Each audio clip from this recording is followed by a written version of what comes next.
So yun mga bossing ko, sabi ko sa sarili ko, kaya pala ako nireject. Kaya pala ako nireject idol sa mga ina-applyan ko kasi may ibang way para si God na kung saan ako mas nag-grow. And so guys, ano lang guys, konting ano lang idea kung bakit ako napunta sa pagiging a full-time affiliate. Kasi, and no kasi bossing, nag-graduate ako ng college last 2023.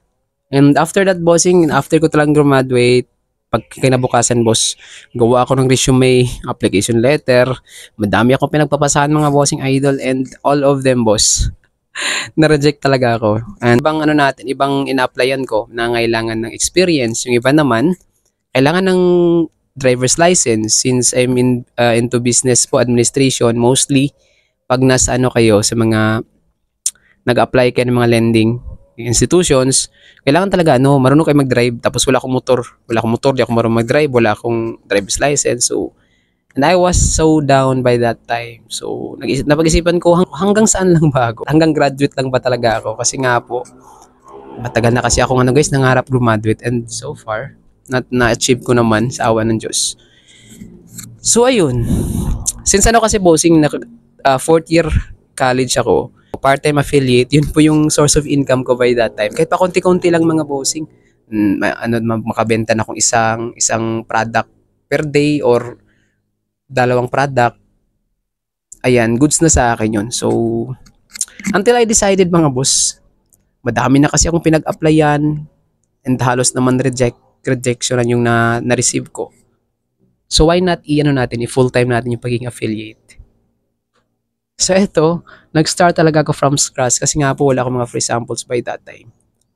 And then, meron ako isang product, yung phone cooler. Phone cooler from Blue Wow, that's CX07.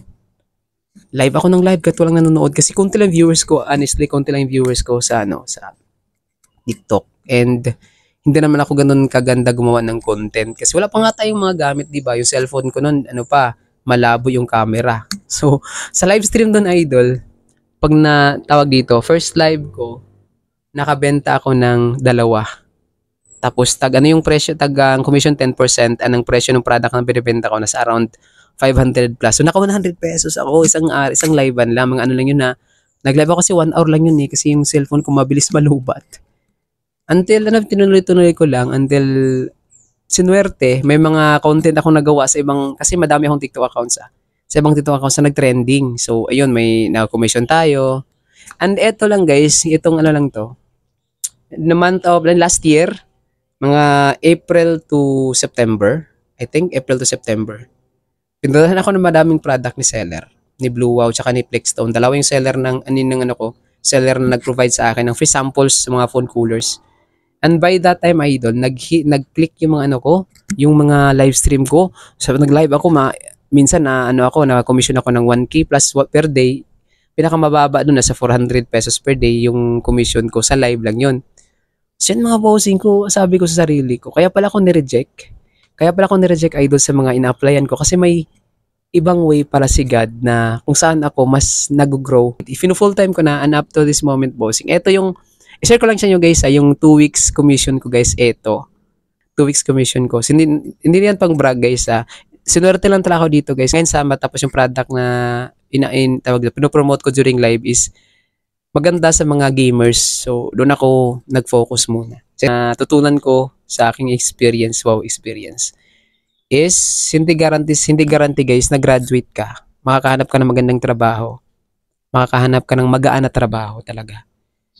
Sortihan lang talaga mga bossing idol. Tsaka yung sabi ng isang instructor ko dati, Sir Ed, ano lang talaga siya guys, Mr. Discarte yun Kailangan talaga may diskarte ka kahit graduate ka na, tapos wala ka namang diskarte, diploma lang yung yung panlaban mo, tapos wala kang diskarte, wala rin.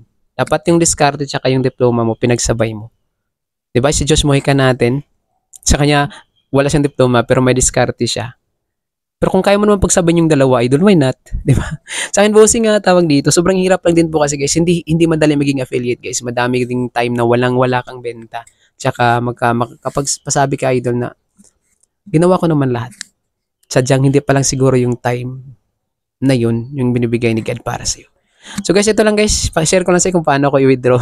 Nag-share lang pala ako dito guys, paano ko i-withdraw yung commission ko dito sa TikTok sa affiliate. And thank you guys for watching, and sana may, ano ko guys, sana na tawag dito, na motivate, ano ba tawag dito, na hirap explain.